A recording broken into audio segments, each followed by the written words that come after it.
आहेत आणि अनेक मुस्लिम समाज असतील आणि अनेक घटकांबद्दल हे माझं भाषण ऑन रेकॉर्ड हे पार्लमेंटमध्ये अनेक वेळा आणि मी बोललेले पहिला मुद्दा आणि ह्या देशामध्ये प्रेस कॉन्फरन्स महत्त्वाची असतेच पण त्याच्यापेक्षा एक ऑफिशियल डॉक्युमेंट जी आयुष्यभर रेकॉर्ड आता तंत्रज्ञानामुळे हे रेकॉर्डवर राहतं पण तंत्रज्ञान नसतानाही सगळ्यात मोठं जागा जी रेकॉर्डवर राहते पॉलिसी लेवलसाठी ते म्हणजे जिथे धोरणात्मक निर्णय होतात ते म्हणजे आपलं पार्लमेंट संसद भवनमध्ये मी बोललेले आणि धनगर समाजाबद्दल मराठा समाजाबद्दल लिंगायत आणि मुस्लिम समाजाच्या आरक्षणाबद्दल सगळ्यात जास्त या राज्यात कोणी बोललं असेल तर ते सुप्रिया सुळे बोललेली आहे. हा डेटा पार्लमेंटचा मी सांगते तुम्हाला सगळ्यांना आरोप देते.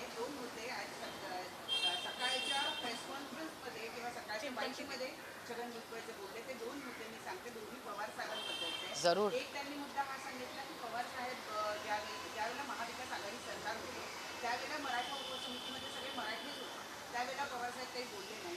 आज मात्र ते म्हणतात की मराठा उपसमितीमध्ये सगळे मराठीच. कसं नंबर 1. नंबर 2 ते असं म्हणाले की पवार साहेबांनी त्यावेळेला वेगळी भूमिका घेतली होती आता वेगळी भूमिका घेतली होती. मराठा समाजाला ओबीसी मधून आरक्षण दिलं जावं याबद्दल स्पष्ट भूमिका ते का घेतली. एक तर मी हात जोडून आणि बाईट दाखवणार असला तर पुरी दाखवा. मी हात जोडून विनंती एका गोष्टीची करते की भुजबळ साहेब हे माझ्या वडिलांच्या वयाचे आहेत त्याच्यामुळे आपल्यापेक्षा वयाच्या मोठ्या माणसाबद्दल त्याच्या मताबद्दल आपण काही वेगळं मत मांडावं एवढी काही मी मोठी नाही ना वयानी ना कर्तृत्वाने. त्याच्यामुळे विनम्रपणे मी आता विरोधात त्यांच्या बसते म्हणून त्या छोट्याशा जागेतून मी त्यांच्याबद्दल हे बोलते ह्याची नोंद सगळ्यांनी घ्यावी कारण का भुजबळ साहेब सगळ्याच वतीने माझ्यापेक्षा मोठे त्याच्यामुळे खूप विनम्रपणे एक पॉलिसी लेवल म्हणून मी ह्याचं उत्तर खूप विनम्रपणे देते. हा माझा सगळ्यात महत्त्वाचा मुद्दा. दुसरा मुद्दा मी खूप विनम्रपणे भुजबळ साहेबांना विचारू इच्छिते किंवा आज त्या सरकारमध्ये जे जे महाविकास आघाडीमध्ये होते त्या सगळ्यांना विनम्रपणे विचारू इच्छिते की त्या सगळ्या पॉलिसीमध्ये तुम्ही सगळे पवार साहेबांनाच नेता मानत होता ना. तुम्ही त्यांच्याच पक्षामध्ये ते ज्या पक्षाचं नेतृत्व करायचा त्या पक्षातच तुम्ही होता. त्याच पक्षातून तुम्ही मंत्री झाला उपमुख्यमंत्री झाला. तुमच्या कष्टाचे आहेत मी नाही म्हणत नाही त्या पक्ष वाढवण्यात तुमचेही कष्ट होते पण मग तेव्हा महाविकास आघाडीवर जेव्हा हे लोक टीका करतात जे महाविकास आघाडीमध्ये मंत्री होते ऐसा कैसा चलेगा तेव्हा तुम्ही का नाही बोलला आणि त्यावेळीस काय मीटिंगमध्ये कुठे काय झालं त्याचं उत्तर मला नाही देता येणार पण पवारसाहेब तेव्हा मुख्यमंत्र्यांशी बोलले असतील का नाही हे मला नाही माहिती कदाचित बोललेही असतील आपल्याला काय माहिती पण भुजबळ साहेब त्या मंत्रिमंडळात होते तेव्हा त्यांनी पवारसाहेबांची ह्याची का नाही चर्चा केली. ते होते ना त्या मंत्रिमंडळात.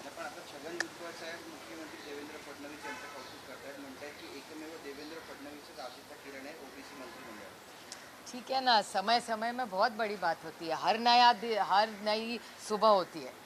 भुजबळ साहेब पवारांसाहेबांबद्दल हेच 20 वर्ष बोलत होते आधी बाळासाहेबांबद्दल हेच बोलायचे त्याच्यानंतर आदरणीय पवार साहेबांबद्दल तुमच्याच चॅनलवर मी 20 वर्ष पाहिले ते बोललेत आता देवेंद्रजींबद्दल बोलतायत त्याच्यात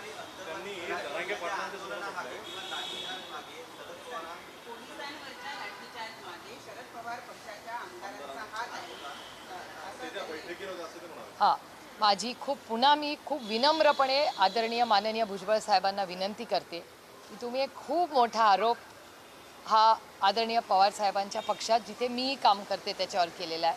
माझी हात जोडून भुजबळ साहेबांना विनम्र विनंती आहे की ह्याचा एव्हिडन्स काय ह्याचं प्रूफ काय ही मीटिंग कधी झाली कुठे झाली आणि कोण. तुम्ही सत्तेमध्ये आहात त्याच्यामुळे आमच्यापेक्षा तुम्हालाही माहिती असेल. माझ्या माहितीप्रमाणे अशी मीटिंग झालेली माझ्या कानावर आलेली नाही ना कुठल्या वर्तमानपत्रात आलेली आहे ना कुठल्या रिपोर्टमध्ये मी तरी ना ऐकली आहे ना वाचली आहे. त्याच्यामुळे मी खूप हात जोडून विनम्रपणे माननीय भुजबळ साहेबांना विनंती करते की ही मीटिंग कुठे झाली किती वाजता झाली कोण हजर होतं या सगळ्याचं त्यांनी पारदर्शकपणे ती माहिती देशाला सांगावी राज्याला सांगावी. कारण मलाही उत्सुकता आहे की कोण होतं त्याचा एव्हिडन्स काय तुमच्याकडे रिपोर्ट आहे का आणि मग रिपोर्ट असा असेल तर त्यांनी मीडियाला सांगायच्या ऐवजी ह्याच्यात पोलिसला कंप्लेंट केली पाहिजे माननीय मुख्यमंत्री होम मिनिस्टर आहेत ना, त्यांना सांगितलं पाहिजे ना. तुम्हाला सांगितलं तर ठीक आहे, पण मग त्यांना जर एवढी मोठे जर त्यांनी आरोप केला आहे, मग ते पोलीस स्टेशनवर का नाही गेले? जर मला तुम्ही सांगितलं की सुप्रिया सुळे इथे दंगल झाली आणि अशी, मी तुमच्याशी नाही गप्पा मारत बसणार. मी पहिल्या राज्याच्या होम मिनिस्टरकडे जाईन की अरे बापरे अशी घटना झाली, अशी माहिती आहे, हा एव्हिडन्स. नुसतं मीडियामध्ये आरोप करून कसं चालेल? ते म्हणतात की रात्री 2 वाजता मीटिंग झाली. काय दाखवायला लागेल? नाही नाही, त्याच्यात काय गैर काय? भुजबळ साहेबांनी खूप सहन केले हो. मी स्वतः त्यांच्या कुटुंबाचं दुःख पाहिलंय. तुम्हाला आठवत असेल तेव्हा पक्ष एक होता, तेव्हा पक्षातून फक्त मी एकटीच आहे जी आर्थर रोड जेलला त्यांना भेटायला गेले होते. भुजबळ साहेबांच्या कुटुंबाचं दुःख जेवढं मी जवळून पाहिले, खूप सफर केलंय त्या फॅमिलीने. भुजबळ साहेबांची नातवंड असतील, सुना लेकी असतील, अहो त्यांचे अश्रू एक वेळ ते विसरले असतील, पण मी नाही विसरलेले. अहो कधी काळी एका ताटात जेवलेले आम्ही लोक आहोत. ज्या वेदना त्यांची नातवंडांनी भोगलेल्या आहेत त्या मी स्वतः पाहिलेल्या आहेत. अहो कोर्टात मी किती वेळा भुजबळ फॅमिली बरोबर गेली आहे. आर्थर रोड जेल मी कधीच पाहिलं नव्हतं, हे पहिल्यांदाच पाहिलं मी. भुजबळ साहेब होते तेव्हा मी भेटायला गेले होते, आणि मी त्याच्यात कमीपणा किंवा काही मी गेले याचं मी सांगत नाही आहे. मी तुम्हाला वास्तव सांगते, कारण का मला वेदना होत्यात. आमच्या चांगल्या वाईट काळात भुजबळ साहेब आमच्यावर राहिलेले आहेत, आणि ती व्यक्ती खरं खोटं आरोप प्रत्यारोप मला माहिती नाही, म्हणजे त्यांच्या केसचा अभ्यास मी आजपर्यंत केलेला नाही.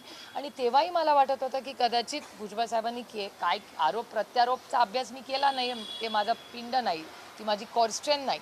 तर पण त्या काळात त्यांच्या सुना लेकींबरोबर, त्यांच्या मुलीबरोबर, त्यांच्या नातवंडांबरोबर ताकदीने आबर उभं राहिलं, ही माझी नैतिकता होती. बाकी त्याच्या मागे माझा काही नव्हतं. कोण गेलं होतं मला सांगा? पक्ष तेव्हा एक होता ना. आज ते ज्यांच्याबरोबर आज आहेत त्यांच्यापैकी कोणीतरी कोर्टात कधी गेलं होतं का कोणी त्यांना आर्थर रोडला भेटायला गेलं होतं का? मी आजचं आणि उद्याचं काढत नाही, मी फक्त वास्तवते की त्यावेळीच पक्ष आणि मी एक नैतिकता आणि त्या कुटुंबाच्याबद्दल मला आस्था आहे. आजही भुजबळ साहेबांच्या लेकी सुनांबद्दल मला प्रचंड आस्था आहे. आणि भुजबळ साहेबांनी जे विश्व शून्यातून उभं केलं ते आपण मान्यच केलं पाहिजे. कुठलंही त्यांना बॅकग्राऊंड नसताना एक नेतृत्व त्यांनी उभं केलं. ते आज आमच्याबद्दल काही बोलले तरी मी कधीच विसरणार नाही, कारण का माझ्या आईने माझ्यावर संस्कार केलेत की आपल्याबरोबर जेव्हा एवढी जरी कोणी 2 पैशाचीही मदत आपल्याबरोबर केली असेल तर सुप्रिया त्या मिठाला जाग, आयुष्यभर लक्षात ठेव, ही माझी आई नेहमी मला सांगते. त्याच्यामुळे भुजबळ साहेब आमच्याबरोबर आमच्या चांगल्या वाईट काळात उभे राहिलेले आहेत, याची जाणीव मला आहे.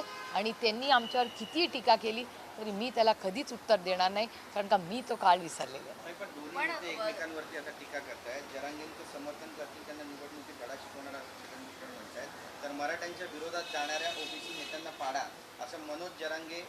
हे बघा, ही लोकशाही आहे, प्रत्येकाला बोलायचा अधिकार आहे.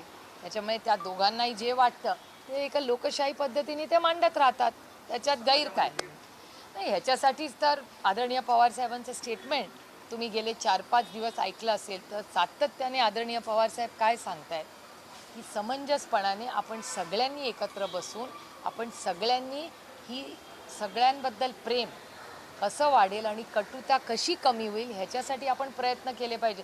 ते स्टेटमेंट मी काय हजर नव्हते, दरवेळीस तुमच्याच चॅनलवर ते स्टेटमेंट गेले आठवडाभर चालले.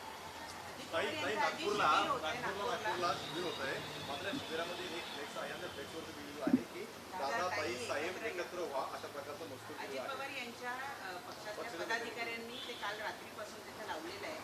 त्यांनी असं सुद्धा म्हटलेलं आहे की हे दोघे जण एकत्रित यावे यासाठी यशवंतराव चव्हाणांच्या पुतळ्याखाली आम्ही आमरण उपोषण सुद्धा वेळ आली तर.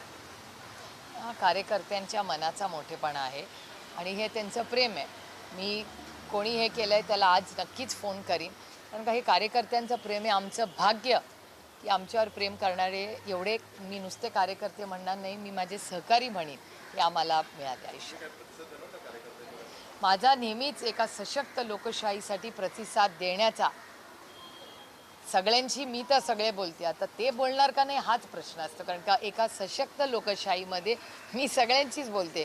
भारतीय जनता पक्षात तर त्यांचा मित्र पक्ष असेल किंवा त्यांचा सहकारी असेल, नाही हे बघा, मागणीबद्दल कसं आहे की मागणी दोन्हीकडून चालते ना.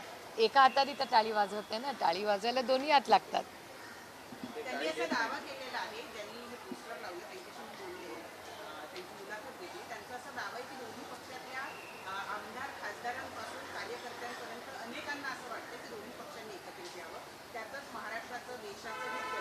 नाही मान्य आहे ना मला, पण दोन्हीकडून ते लागलं ना, वन वे तर चालू शकत नाही.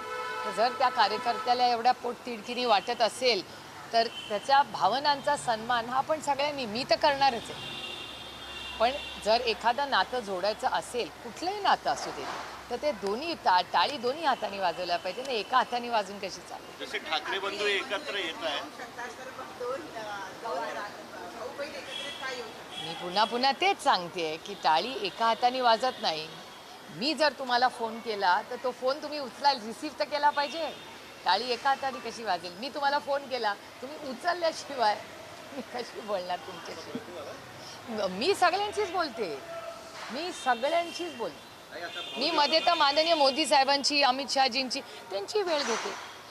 मी डायलॉगसाठी आहे. मला असं वाटतं की कुठलंही नातं, आणि हे मी खूप अकॅडमिक बोलते, मी पॉलिटिकल बोलत नाही आहे, कुठलंही नातं असू दे जगातलं, मग प्रोफेशनल असू दे, इमोशनल असू दे, सेंटिमेंटल असू दे, कुठलंही नातं असू दे, ह्याच्यात डायलॉग हा असलाच पाहिजे.